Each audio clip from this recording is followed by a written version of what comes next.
Sasara na daw yung ano, sasara na daw yung ay tatanggalin na rin yung EDSA busway. Kinumpirma rin ng MMDA na napag-usapan din ang pagtanggal ng EDSA bus carousel. We don't see the need na magkaroon pa ng bus. Sila po kasi hindi po sila masyado nagkukupit. Lumasarili po sila sa sakya. Di ba hindi pa nga napapagana to? Di ba? Ito nga yata yung ano, ay ginawa na yung ano, di ba? Eh no, kagagawa lang nung ano, yan yung nag-trending na rampa.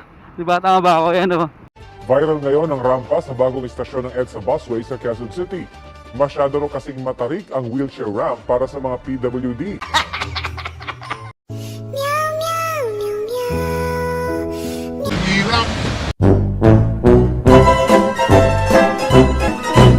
Yun yung rampa na sobrang tarik.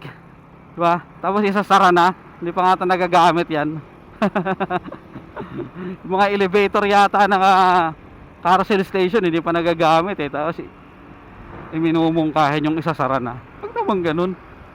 Tsaka maganda yung ano EDSA busway Medyo malaking tulong yan. Kasi kung sabi ng isa, sino ba isa?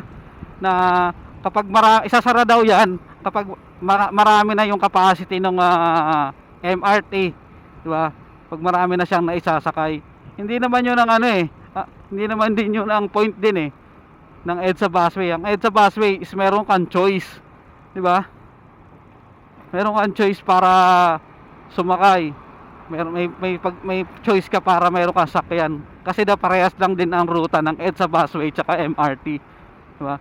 Ayaw mo nun, may choice para hindi nagsisiksikan doon. Mas transpo dalawa, di ba? Yun ang ano doon, yun ang point ng EDSA busway. May option ka.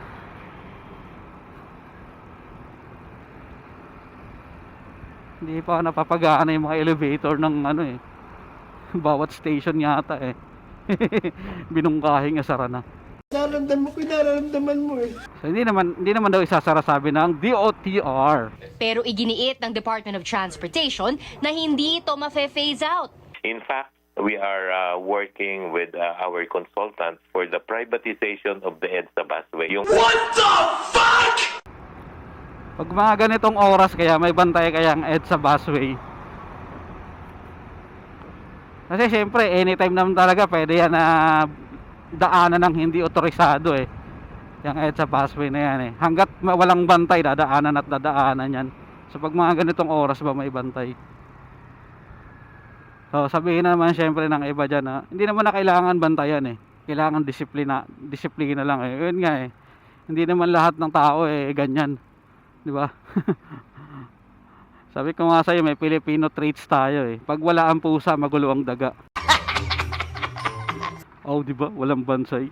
So punta tayo mamaya sa Santolan flyover. Walay bantay.